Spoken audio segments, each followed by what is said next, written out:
Good morning, good afternoon, and good evening, dudes and dudettes. We have another great edition of the Dude Sports Sessions here tonight. We have a guy that some people may have heard of. He's been known for eating Hormel chili in a Cincinnati Bengals parking lot. Lately, he dressed up as Waldo and jumped. And then the next day, after rushing the field with the Iowa students section against the Penn State game, jumped and sided with Bills Mafia at Kansas City Stadium, which has then resulted in super fans fighting and beating the living hell of each other. The CEO of Ohio, Sir Yacht. How you doing, man? I'm good, man. Thanks for having me on. I'm looking forward to getting in. This intro was good, so I'm looking forward to the rest of the episode. Oh yeah, well, I'm pretty sure you're gonna be disappointed, but we're gonna do the best in power. That's all I always tell people too. No, all good. So yeah. So anyway.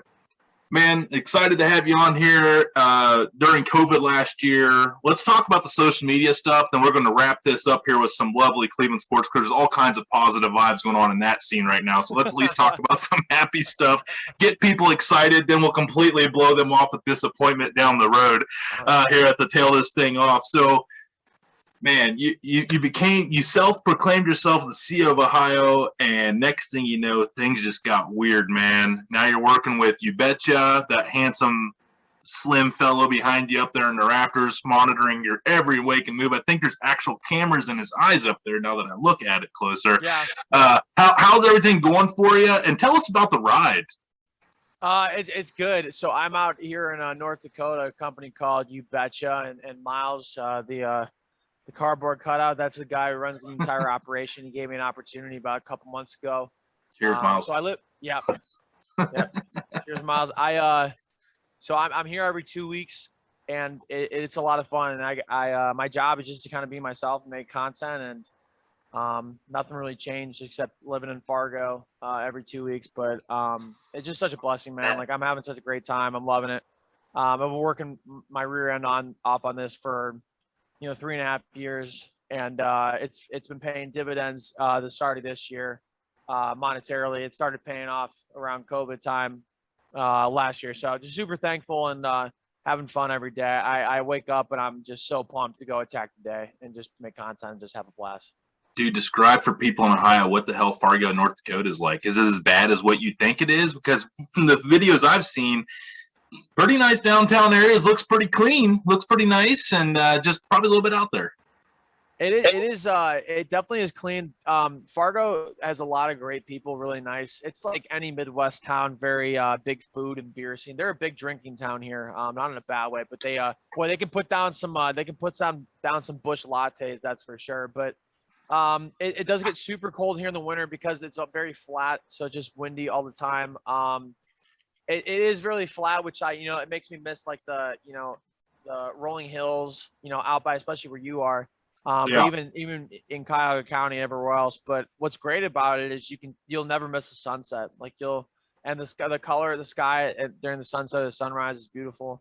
We're right on the border of North Dakota, Minnesota, so about 3.5 hours from Minneapolis, about 4 hours south of Winnipeg if I ever want to catch a game there. So 5 minutes down the road is Carson Wentz and Trey Lance. They played there at North Dakota State. So a lot of cool things here, honestly. I was shocked. Cause all I really do is come to work and go to bed and work out. That's about it. But every chance I get to, go out and experience things, I really do have a good time, and the people here are awesome. So. Yeah, no, that sounds really great. A lot of people don't know that Roger Maris came from the Dakotas, and his whole family made their stake by owning bars. So it's a pastime in the Dakotas to drink beer. That's an interesting. I didn't know that either, but yeah, it definitely is a pastime here. They chug them and they put them down hard. We put them down hard in Ohio. They might do it here a little harder. To be fair, you gotta drink. You gotta drink to stay warm. That's the best way to stay warm, is just to have a beer blanket on. Oh yeah, absolutely. Or some good old fashioned, some bourbon, laying around. But no, that's fantastic. Now, like I said, I know a lot of stupid stuff. I dare you to ask me something that has any relevance in this world. Guaranteed I get it wrong. So let's just keep that in mind going down the road. Yeah. So, okay, so you've been here. You've been going over this year. You have been really cranking up now that travel's open back up. I know it's probably really, really hard to pick out one thing. So I'll give you like 3 things that you've got to do here this year since you've made the move up to Fargo, North Dakota for work. And they're sending you, you're getting kind of like the VIP treatment of getting to go over, do a lot of cool experiences. Name a couple of them. Name your top 3. Don't narrow it down to just one because that's an impossible, not nice question to ask.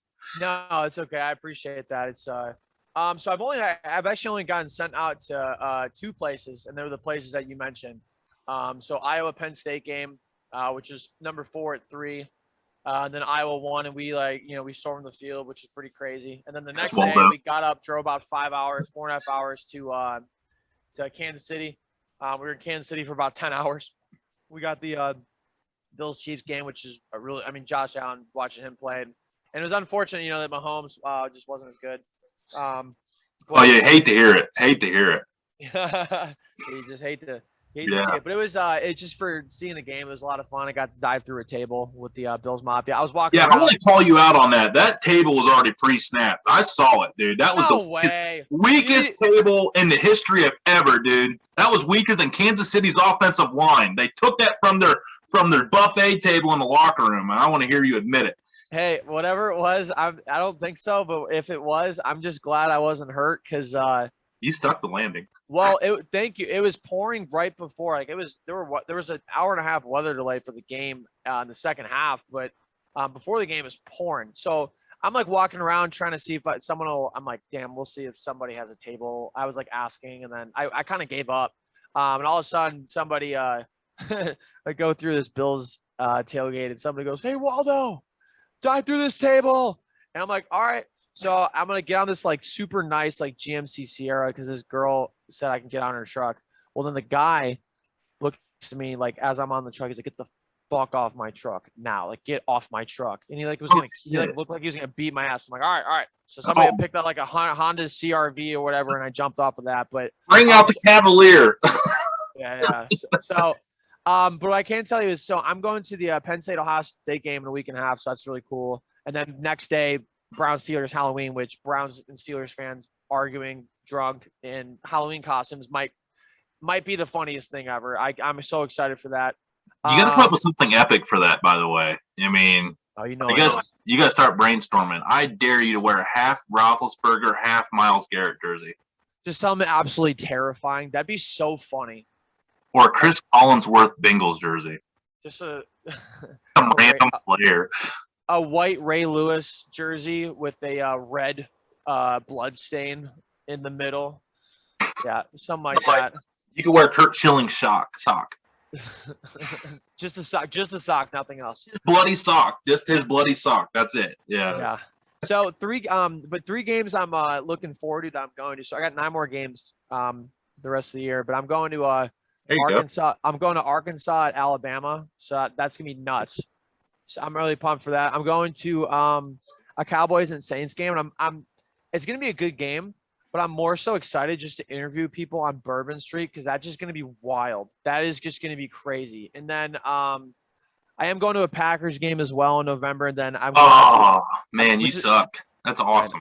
I know. And then but I'm looking forward to a lot Saints at Bucks because I'll be in Tampa in December. So I am super pumped just to get that warm weather, especially because it's gonna get really cold here. But yeah, it's gonna be fun. I get to just kind of travel and just go to a bunch of places and make content. So I'm super thankful, and hopefully we'll do some college basketball stuff around March Madness and kind of continue some stuff with the NBA and everything and the NFL, and we'll see where it goes. But it's been the first 2 games were a lot of fun, and it's I'm just so pumped to go out and do some more.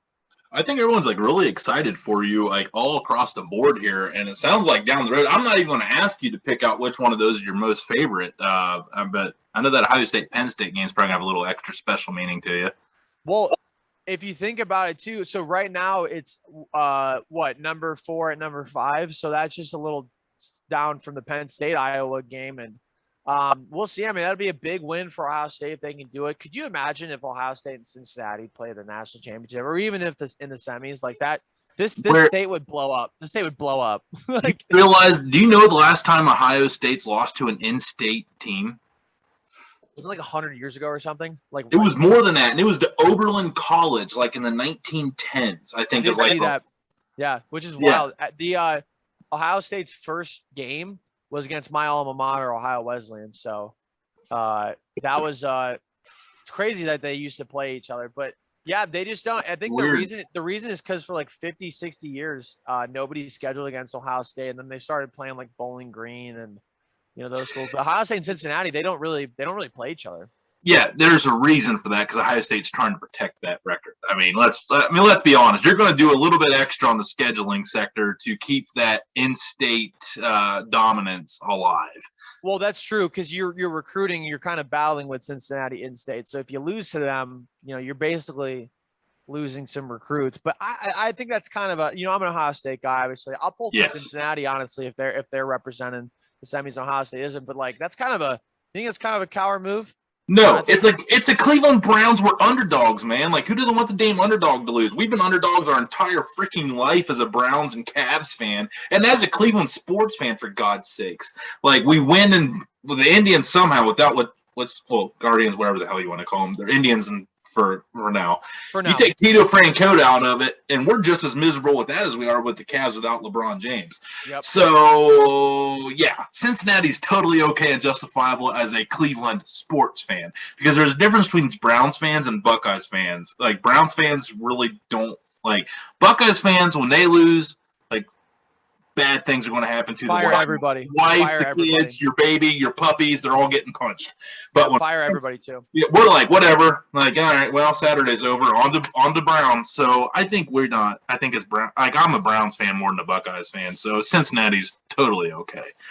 Pete, we're going to catch a lot of shit for that, by the way, on that comment. But I'm fine with it. Sure, we will. But if we soundbite it, it'll help. But no, I mean, I'm an Ohio guy. I've traveled all over the state the past year, and I've seen everything. It's just I love it. I love this state. I really do.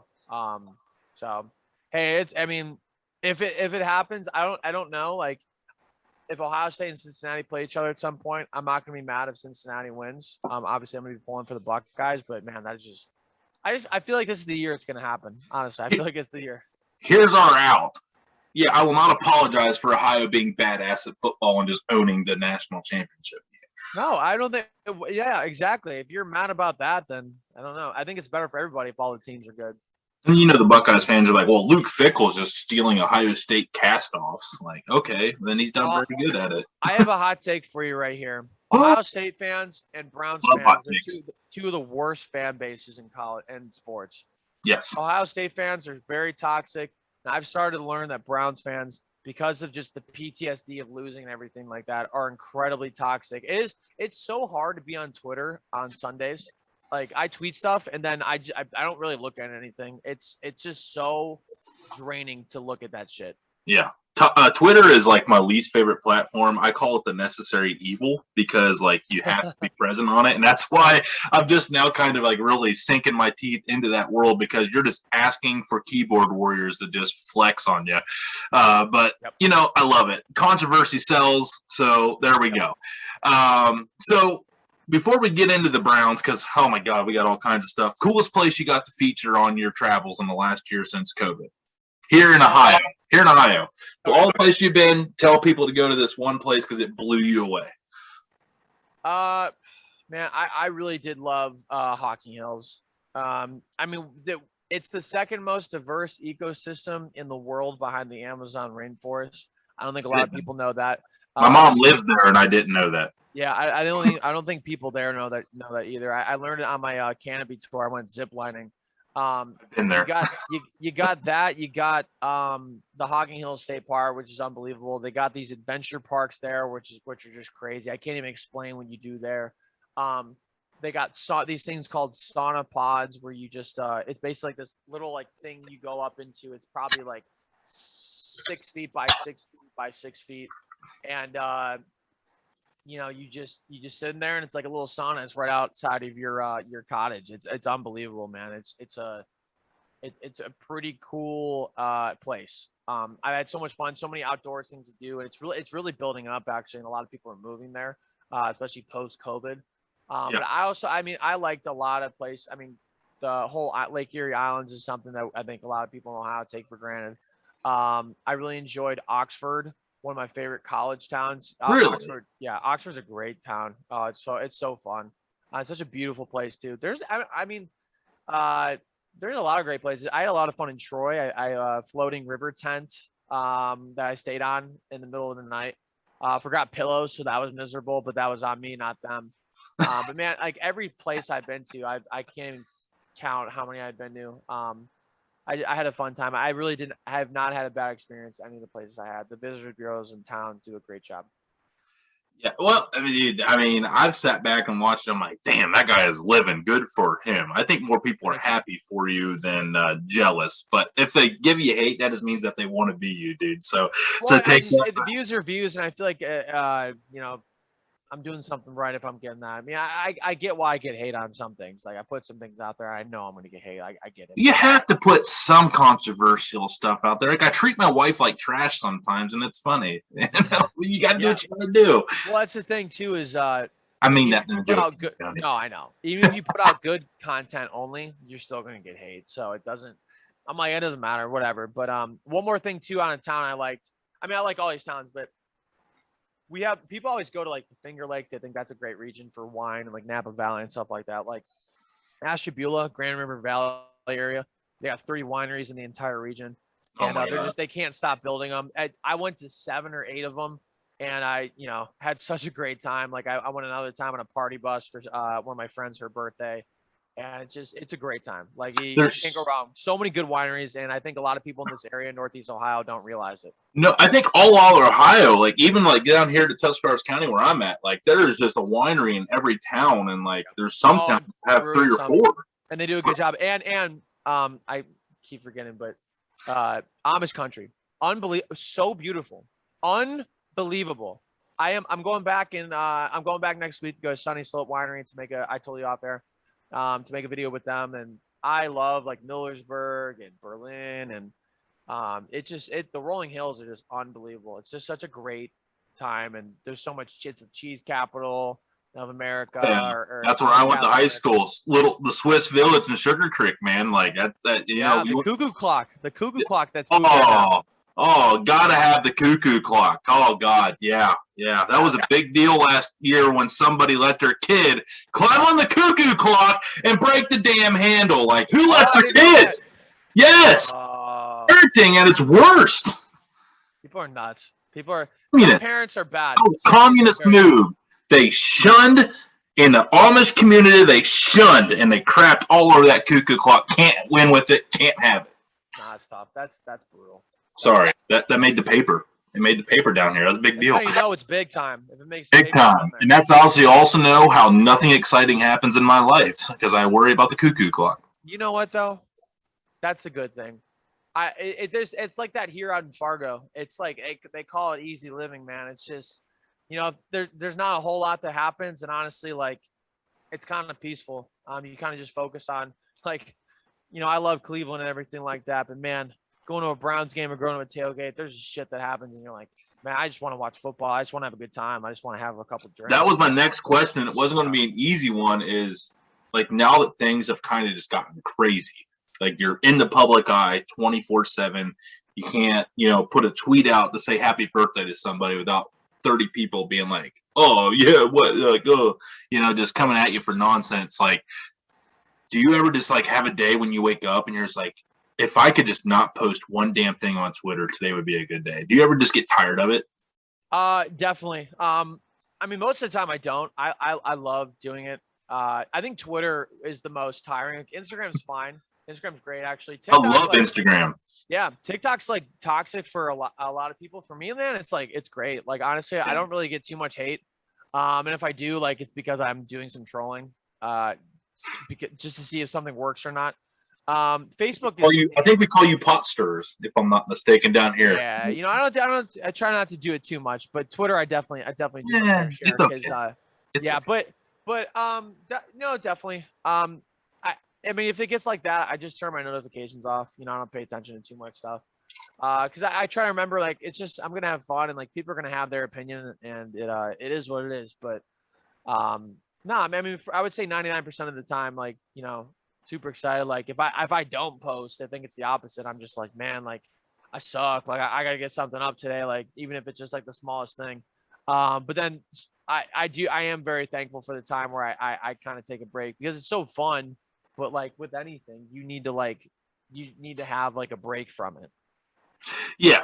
I mean, absolutely. I figured that was the answer, but some people are like, nope, love every damn minute of it. Give it all to me. I want all of it. There's a lot of people that like do content and stuff and take a lot of breaks and stuff. I'm like, man. Sure, you're like 98% like all go, and it's only like 2% where you're like, God, like just a minute, please.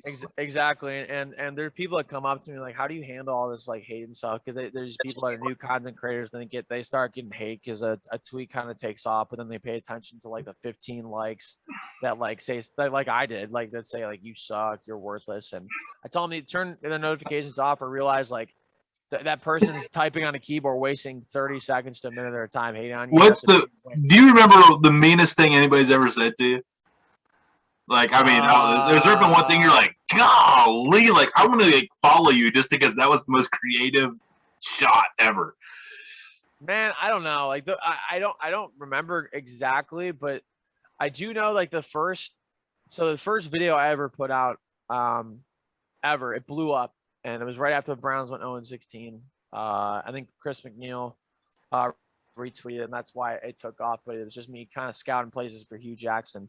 But it got like a 4,000 likes in like the first day or two. And was Hugh Jackson, he made it on the cast, man. He did, and but anyways, there was a guy from like St. Edwards up in Cleveland that he probably whatever junior senior in high school and said this is the most cringe video I've ever seen in my entire life, and my video is 4,000 likes and this video is 16 likes. I had to make another video for a week and a half. I was like, man, this killed me.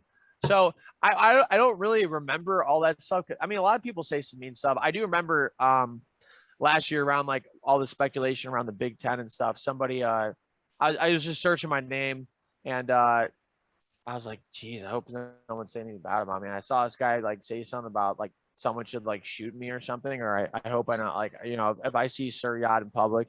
The funny thing about this guy had a rap sheet. No, I'm joking. Go ahead. yeah. So typically it's like a burner or somebody with a faceless profile, or like they have like Nick Chubb as their profile name or something like that. Like they're not themselves. Right. This is a real guy. That guy. Yeah. So I looked at his bio, and he's a real guy, and he had his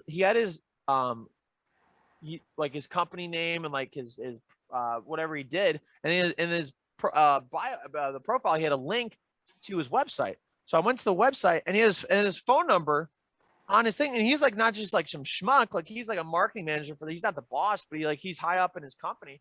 So I give this guy a call. I say, hey, this is your friend Sir Yacht. How are you? He's like, I'm good.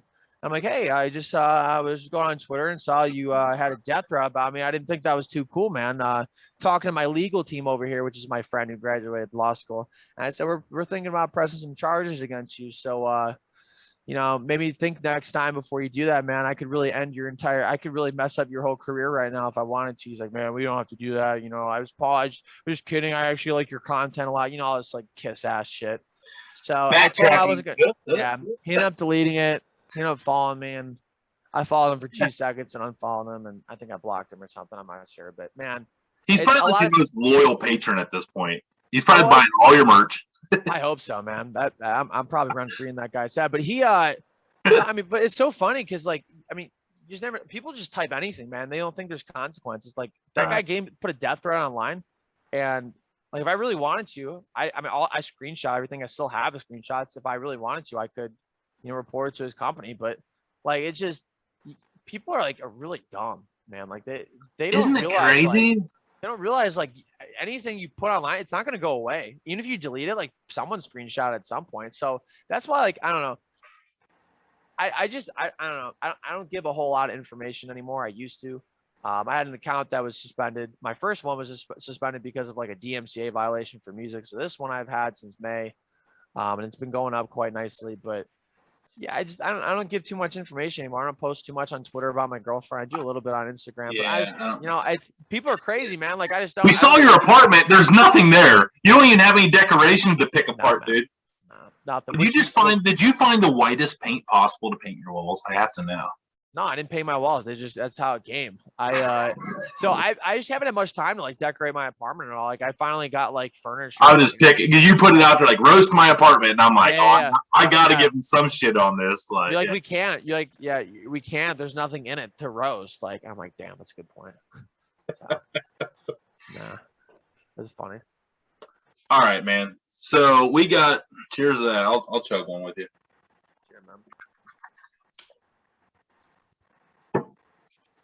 So we have the practice squad plus some other guys off other practice squads in Case Keenum putting on some orange uniforms tomorrow night.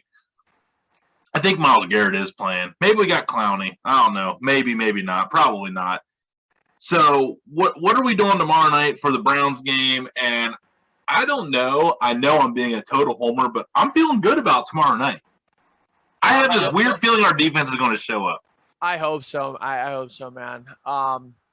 Yeah. I mean, I'm excited. I mean, the reason they brought Case Keenum is because he's very similar to Baker. It's not going to be a different offense, or it's not going to be like a learning curve. It's like, similar build, similar play.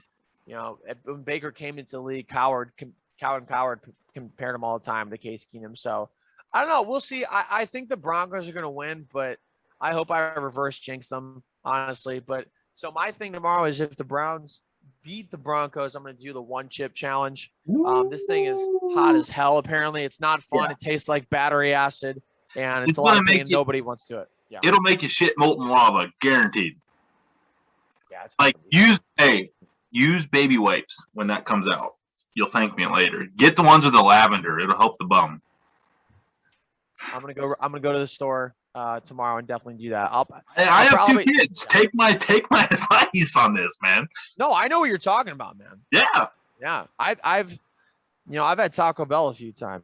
I know in my prime. I know what you're talking about, man. He ain't no pussy, folks. He gets the fire sauce too at Taco Bell. He don't get that mild bull crap, He mans up.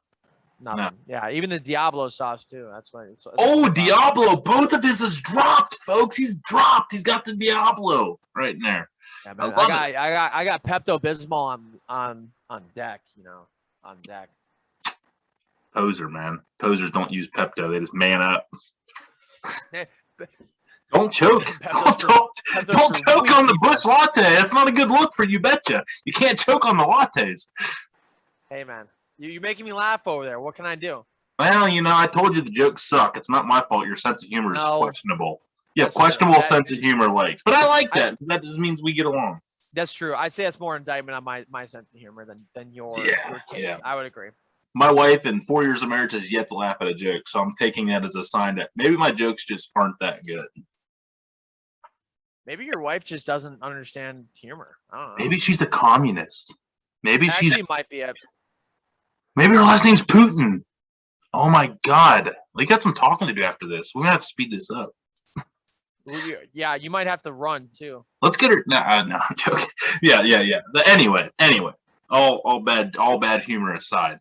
So what's your prediction? You're Mr. Prediction guy. You had the big cat himself saying, Sir Yacht is my guy.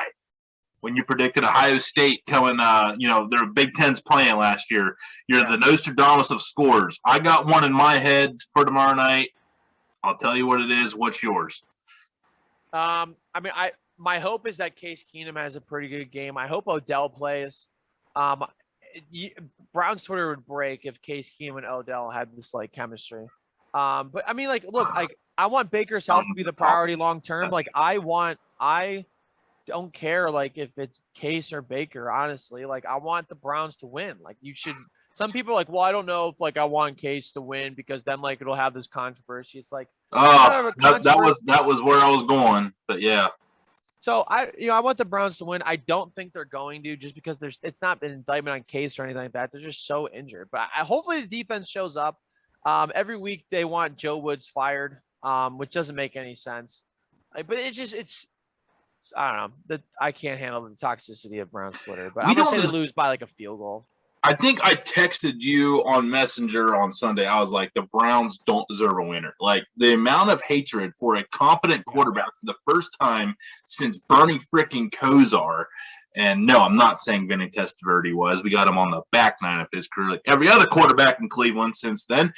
But yeah, like I'm just like we don't deserve it sometimes. I'm just like, God, like we have a guy that's proud to be in Cleveland, films all his progressive commercials in Cleveland Brown Stadium, is putting Cleveland on a national audience map with all his commercials and just helping out the community, has never complained about playing time. No.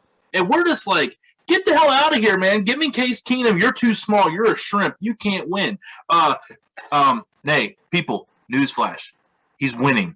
He's winning a lot. So Bingo. Well, here's the thing too. It's like people are like, oh, he's like only like a top 12, 15 quarterback, which I have him higher when he's healthy. But guess what? We're in the golden age of quarterbacks. There is not another era in the NFL where there are better quarterbacks, and they just keep coming. So like the best ones don't go away. Like Tom Brady, Aaron Rodgers, they're not leaving anytime soon. Like Rodgers might, but like, and then they just keep getting guys like Herbert and Burrow, and you got Baker, you got Lamar, you got Josh Allen, Patrick Mahomes. Yeah. I mean, and like that's not even including like this year's class. Like this year's class is struggling right now, but down the line, they could be some solid quarterbacks out of that as well. So it's a great era for quarterbacks. Oh, absolutely. And like, and people just keep forgetting. Me and Jay Crawford were talking about this last week, subtle name drop. And like, he was saying like we were talking like Trent Dilfer won, Brad Johnson won, with the Brad Johnson won with the Buccaneers, Trent Dilfer won with the Ravens.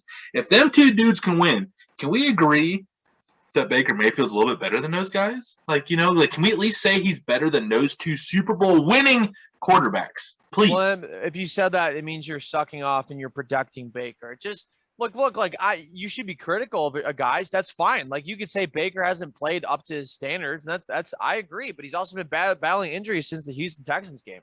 So I don't know. Yeah, I mean, I don't know, man. We're three. Also, can we talk about how confusing it is that Baker and Odell have this chemistry issue? Like sometimes it's okay, other times it's like it's like Diet Coke and Mentos. Like they can't. I'm tired. Compatible.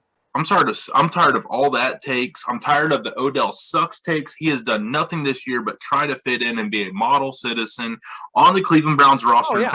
Knowing that it's a roster capable of making a very deep run.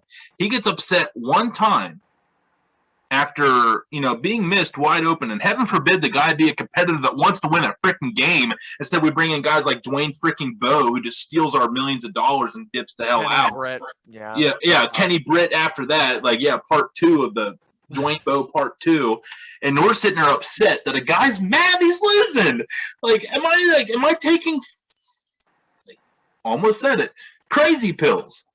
You can say anything, man. It's okay. But it's Odell potentially is the most hypothetically traded person in world history, not even NFL history. Like if the guy has passion. Like, look, all I'm saying is I'm not bringing anything else into this conversation. I'm not bringing just bringing up different players. If Baker has his passion and he's yelling at guys or whatever, that's a leader. He's trying to fire up his guys. If Odell does it, Odell's a cancer. Odell's a locker room problem. We need to get this guy out of Cleveland. And it's mostly, it's funny.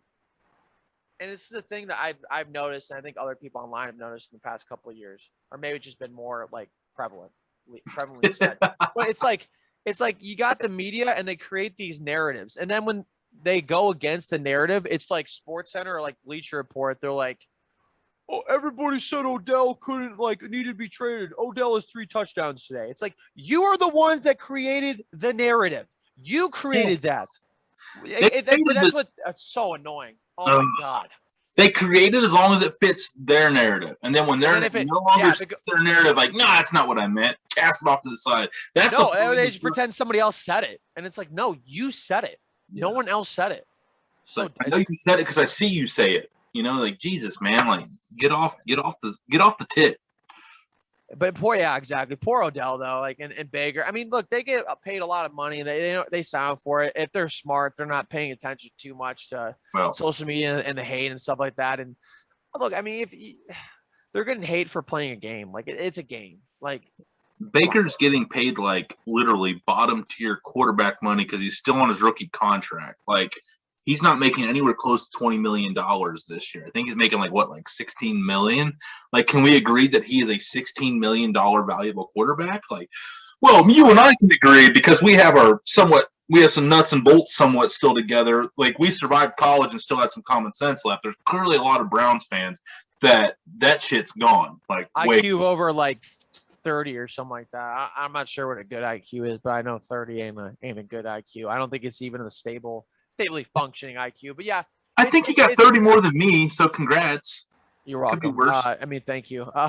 Clearly not anymore. Clearly didn't help myself there, but it's bad, man. And I don't think everybody in Browns fandom is a toxic lunatic, but I think when you have quote unquote clout that comes into the conversation and everybody is able to vocalize whatever they want to say on Twitter, I think the loudest people are the craziest people.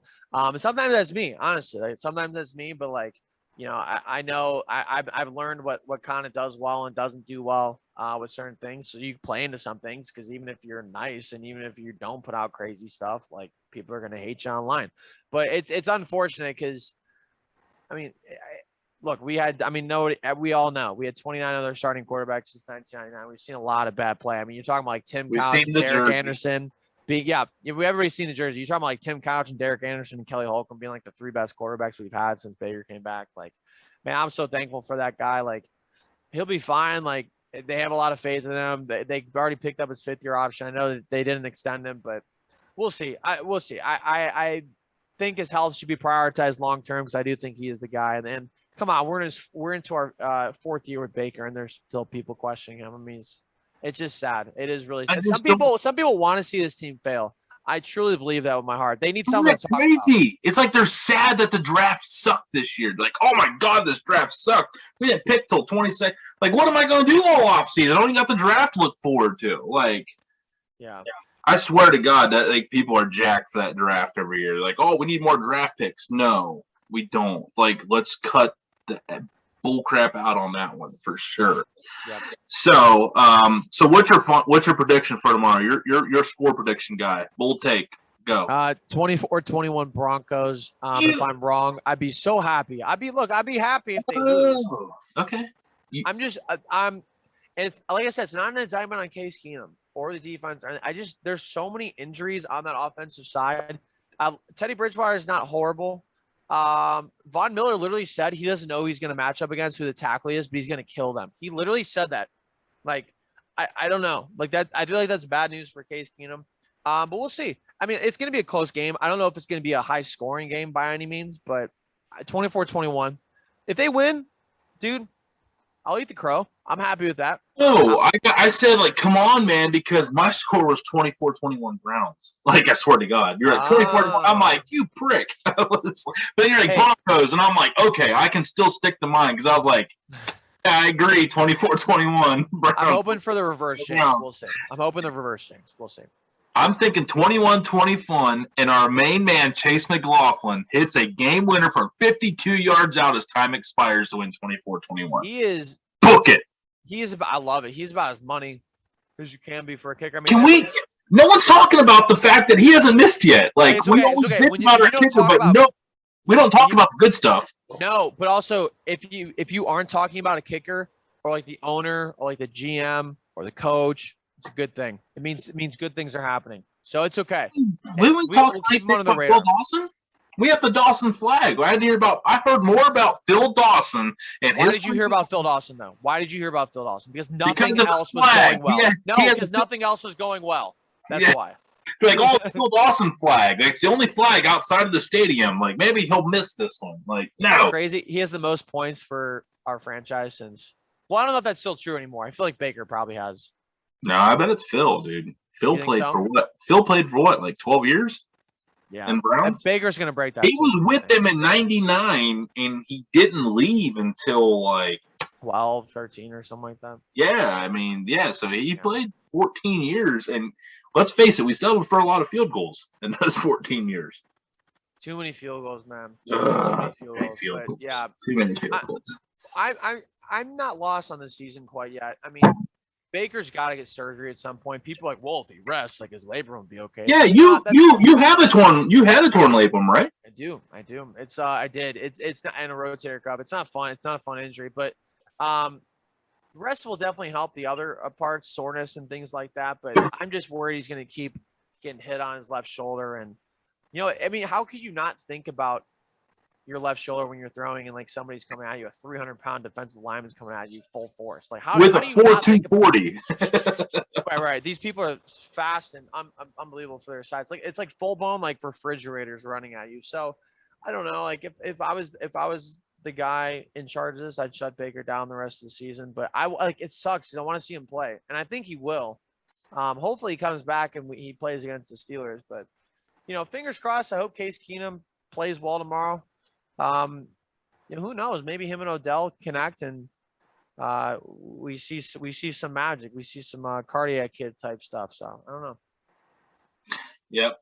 So, all right, 24-21, we're opposite on that. All right, so let's move on to the next positive category in Cleveland sports, and that is Cleveland Cavaliers, who, as we talked, just finished losing 132 to a defensive-minded coach, JB Bickerstaff, you know, giving up 42.4% connection on 3 points, field goal percentage, and 53% from the field.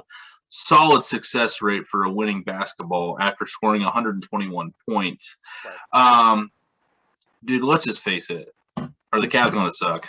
I mean, let's be honest with each other here. I think they're going to be middle of the pack. They're not going to finish bottom three, but they're not making playoffs. They'll finish like 11 or 12, I think. It's just another building year. Look, like we played Laurie, you know, $65 million. He's supposed to be a backup. They went big today, like you said. They got Mobley, Allen, Laurie Markkinen, Colin Sexton, and Garland. I'm not sure. I mean, Kevin Love, look, he gave a lot of effort today. I was watching. He played well. He just isn't good. Like, he just is not good. Jetty had 15 off the bench. That was cool. Rubio did well. Okoro didn't. Our bench wasn't really that bad. They weren't bad. Garland struggled. Laurie struggled. Sexton was okay. Mobley was okay in his rookie debut. I mean, well, he was probably better. Yeah, he had 17 and 9 and 6 assists. Mobley actually played pretty well. 17 points, 9.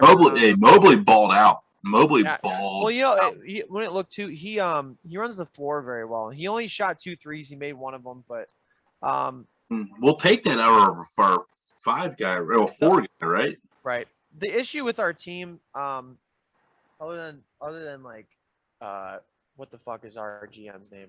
Kobe Altman. Like Kobe Altman. Kobe Altman just being obsessed with trees and anybody over 7 foot. Colin like Sexton, this. Darius Garland. I agree.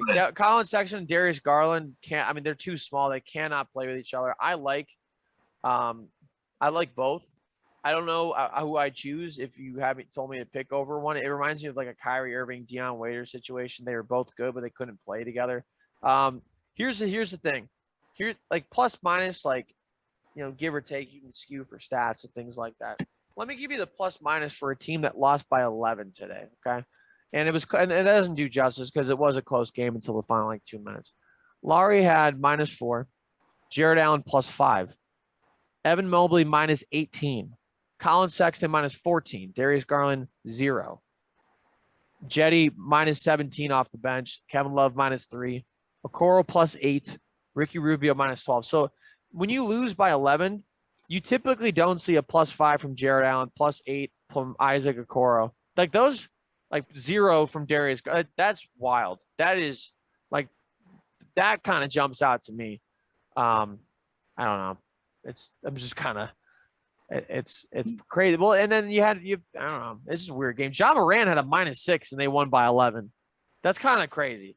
I don't know. This is a weird game. Really weird. I don't buy it. I don't know. The plus minus is like analytics and stuff, but I'm not skew any story. Like if you have something that you want to say, you can use plus minus. Right. That's probably the best way to word it. You know, it's another stat category to get people to buy into your storyline that you're trying to portray onto people. Exactly. But I look at plain stats. Laurie Markkinen, 4 of 14 from the floor, 2 of 7 from the field. So he was 2 of 7 from inside the 3-point range.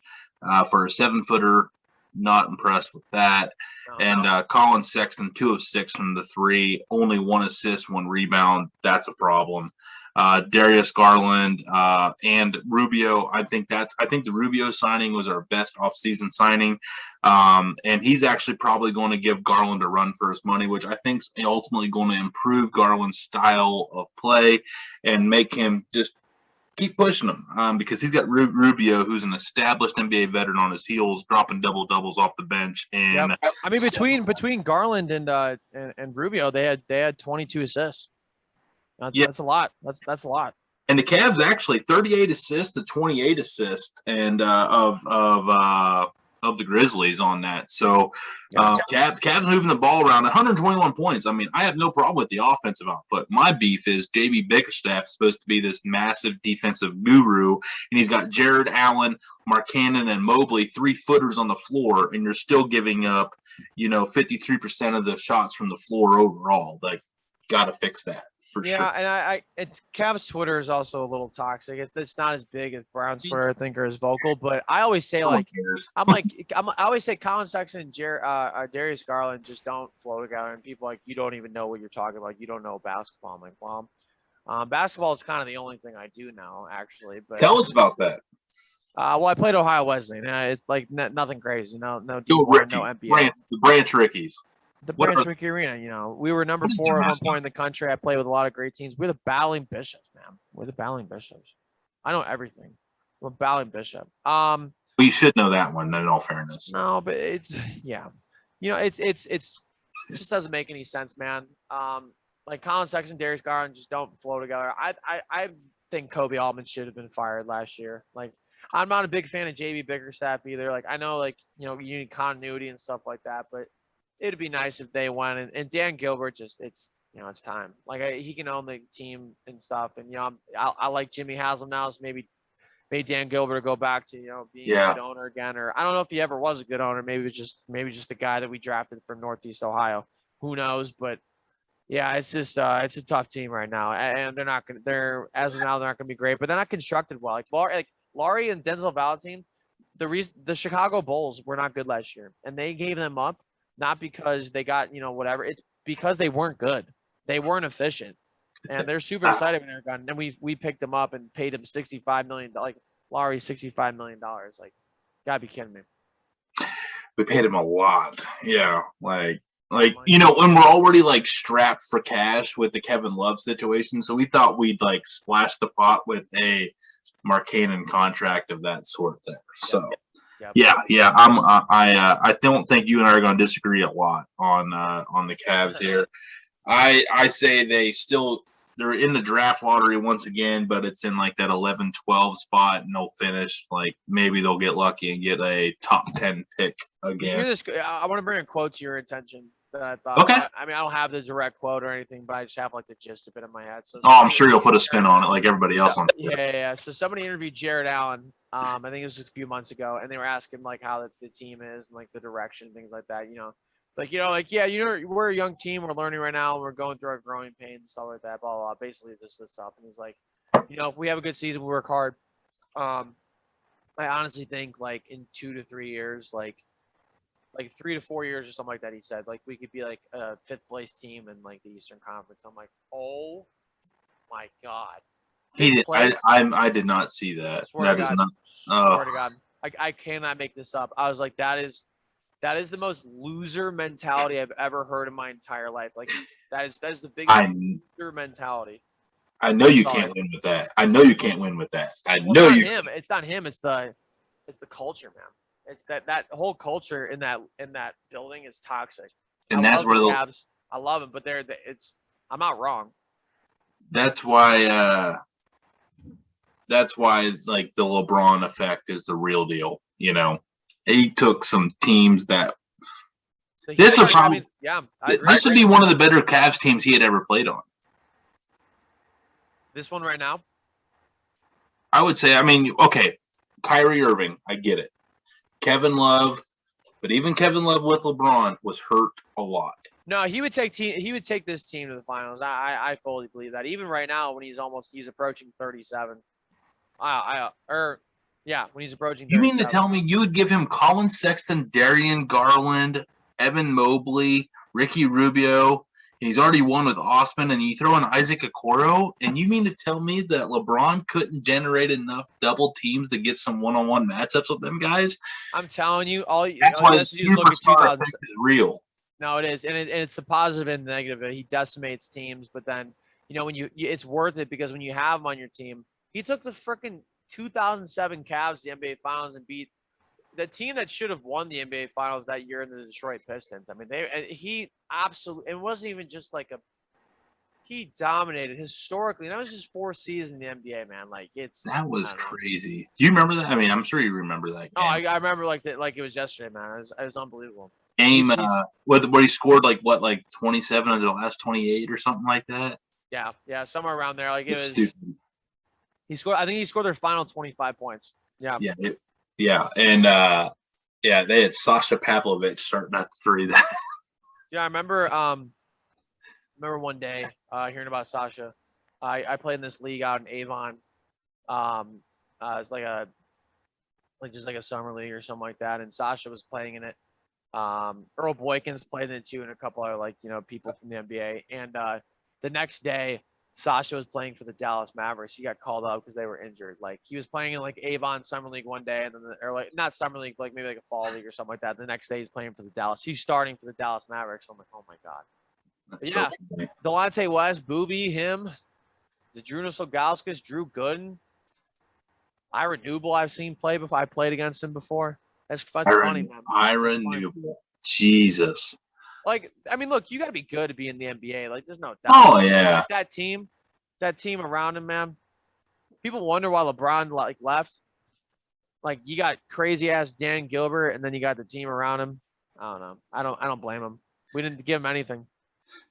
No, we that's why he came back. He was like, listen, I'm going to leave. Y'all build up some assets. I'll be back in 5 years. I really think that was his mindset all along. LeBron, then they got Kyrie, and he's like, okay, I can work with that. LeBron is one of the most calculated minds in sports.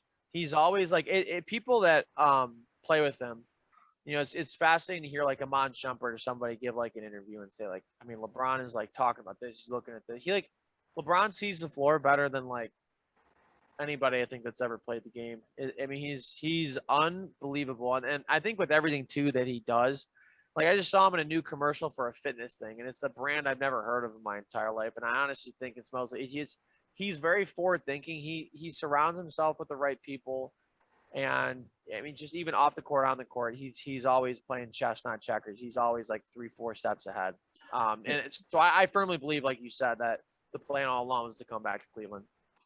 No, I really think that too, and everyone like really overanalyzes everything. But no, I totally think and like the Kyrie Irving draft pick and all that is also was also a big factor in that as well.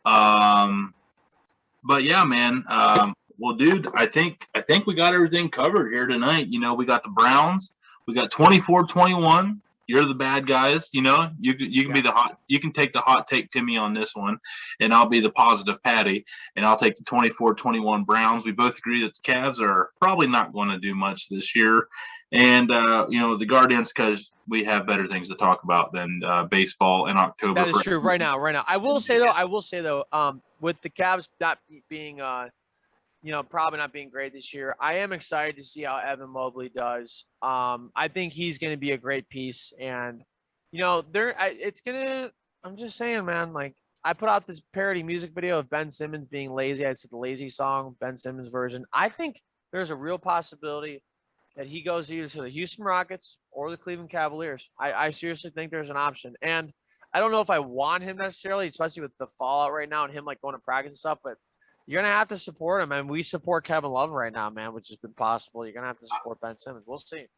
We need a superstar. It's very apparent that Colin Sexton is not the superstar. He is a scorer, but I'm telling you folks, if Colin Sexton gets an absolute stud to make him one-on-one, you see Colin Sexton become 10 times more efficient.